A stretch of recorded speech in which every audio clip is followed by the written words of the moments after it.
Hello ladies and gentlemen, welcome to the Outer Rim Cantina. My name's Alan, and today I'm here to give a breakdown and review of The Mandalorian Chapters 1 and 2 that were released this week on Disney+.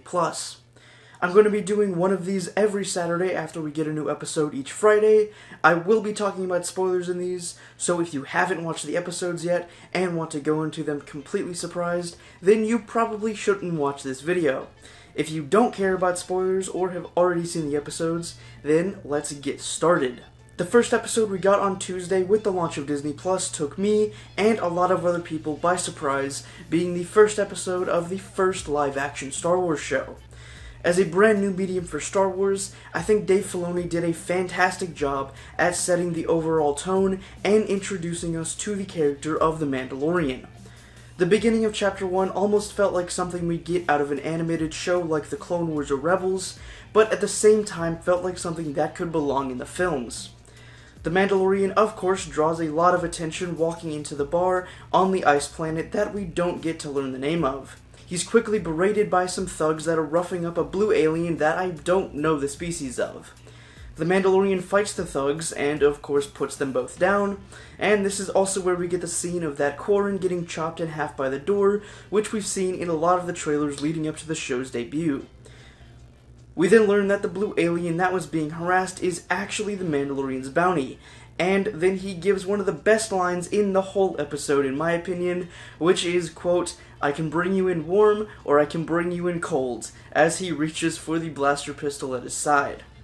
If I'm not mistaken, this is also the first time we've actually seen a toilet in Star Wars, when the blue alien tries to escape the Mandalorian by saying he needs to use the bathroom once they're flying into space on the Razor Crest.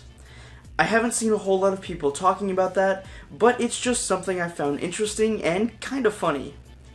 Not long after that, we get to see the other bounties the Mandalorian has captured, all of which are frozen in carbonite.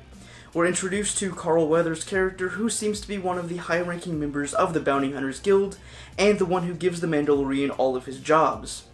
Pretty soon, we're reminded of the time frame and the state of the galaxy this story is taking place in, when the Mandalorian is paid in Imperial credits, but refuses to take them because, well, the Empire isn't around anymore, so their credits aren't exactly good.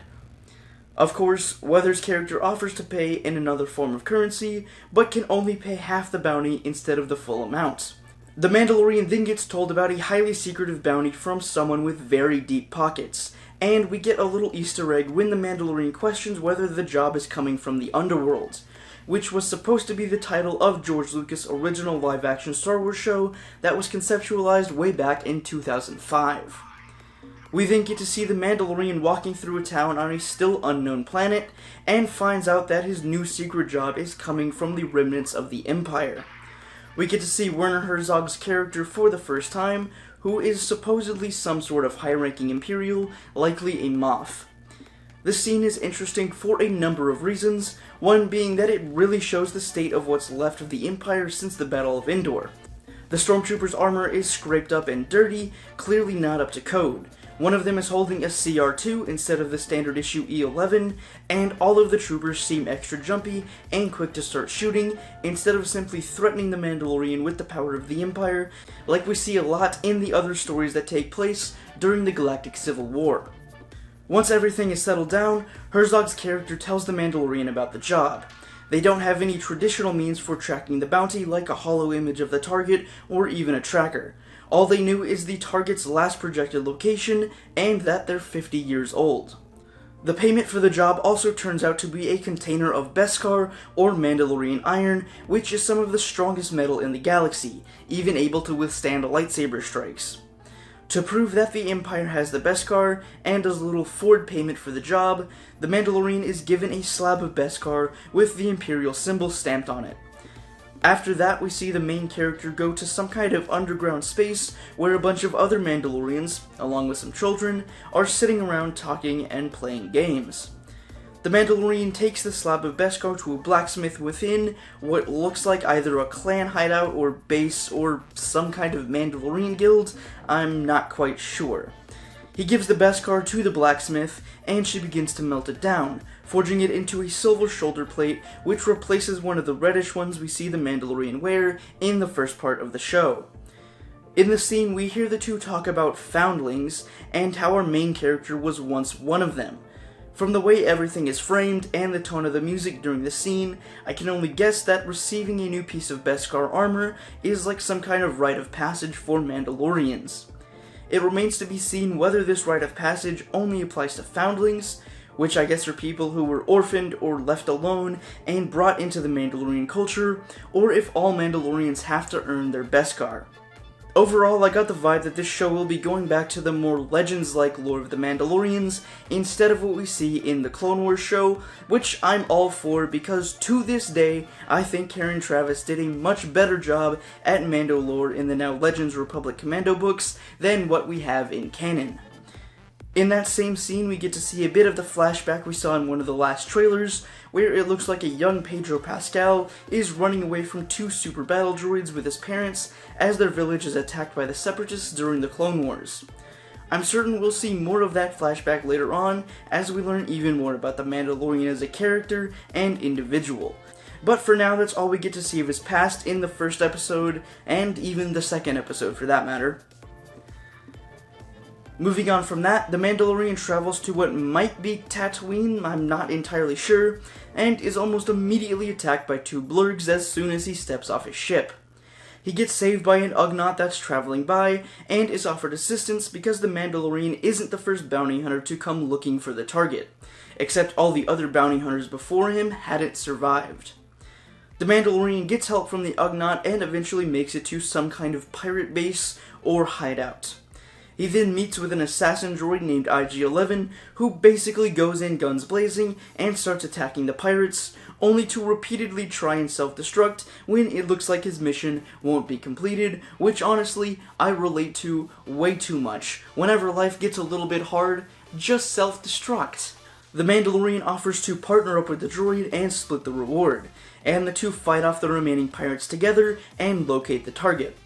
I'm sure by now all of you know the big surprise ending for the first episode, but the pair of hunters find a baby that's the same species as Jedi Masters Yoda and Yaddle.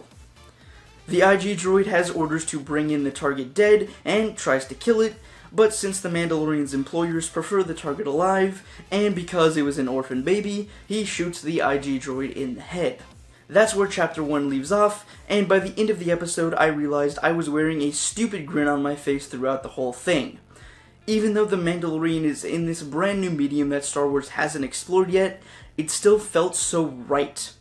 I think that's what a lot of people who were skeptical of the show thought, that they wouldn't be able to get the feel of Star Wars in a format like this, but I think both Jon Favreau and Dave Filoni have done a fantastic job with it. All in all, I'd give the first episode of The Mandalorian a 9 out of 10. We were also blessed with a second episode yesterday to get them on a Friday release schedule. Chapter 2, titled The Child, was definitely a lot slower paced and had a different feel than Episode 1, but was still overall enjoyable and entertaining. In it, we see the Mandalorian returning to his ship with the Baby Yoda. We don't know his name or species, so we're just going to call it Baby Yoda, only to find the Razor Crest being stripped by Jawas. The Mandalorian takes out his slug rifle and starts blasting the Jawas from up on top of a cliff. Apparently that rifle just disintegrates people because he was just blowing those poor Jawas up left and right. They flee, driving off in their sandcrawler. The Mandalorian chases after them because, well, he needs the parts to his ship back, but he's unable to actually board the sandcrawler thanks to the Jawa's shock rifles. With his ship disabled, the Mandalorian and Baby Yoda go back to the Ugnaught from Chapter 1 and tell him what happened. The Ugnaught offers to help once again in trading with the Jawas, and the group goes off to find the Sandcrawler. In return for the ship's parts, the Jawas request the Mandalorian's Beskar, which of course he doesn't agree to, then they ask for Baby Yoda, which again he doesn't agree to, and then they finally ask for an egg from a cave where I think that same rhino creature from Attack of the Clones lives, and I don't know the specific species name, so forgive me for just calling it rhino creature. But I mean, that's basically what it is, let's be honest. The Mandalorian goes into the cave to search for the egg, waking up the creature. He's then chased out of the cave and attempts to fight the beast outside, but is unable to gain the upper hand. Just when it appears like the Mandalorian is on his last hope and accepts that he's probably gonna die, Baby Yoda reaches out his little three-fingered hand, stopping the beast in its tracks as it charges at the Mandalorian. Using the Force, the Baby Yoda lifts the creature up into the air, but only for a few moments before dropping the beast and passing out. That's all the time the Mandalorian needs, however, and he quickly stabs the beast in the neck with his knife, killing it almost instantly. Still shocked by what he had seen Baby Yoda do, he goes back into the cave and finds the egg, returning it to the Jawas. The Jawas then cut the egg open like a coconut and begin scooping out and eating the yellow liquid inside of it, which was honestly kinda gross, not gonna lie. After this, the Mandalorian gets all of the pieces of the Razor Crest back, and with the help of the Ugnaught, they're able to rebuild the ship overnight so he can be on his way. Like I said, Chapter 2 was definitely less exciting than Chapter 1, and really just felt like a filler episode, even though the story has just started. I hope we don't get very many of those, because I'm very eager to see this story progress, and for all the other characters to be introduced.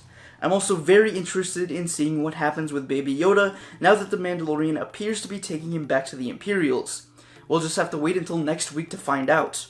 All in all, I'd give Chapter 2 a 7 out of 10, because even though it was still entertaining and kept the same kind of feel as Chapter 1, I just felt like it was a little too slow and just a little too much only to show off that Baby Yoda can use the Force, although it was good to see that our Mandalorian actually has to struggle with things and isn't just able to blast his way out of every situation. And that is my breakdown and review of the first 2 episodes of The Mandalorian. If you enjoyed this or any of the other content here in the Cantina, I'd really appreciate it if you left a like on the video, as those really do help a small channel like this. And consider subscribing if you want more Outer Rim Cantina content in your subscription feeds every week. As always, I'd love to know what you think of the first 2 episodes of The Mandalorian down in the comments. That's all the time I've got today. I hope to see you back here in the Cantina on Tuesday for another Star Wars video. Until then, may the Force be with you.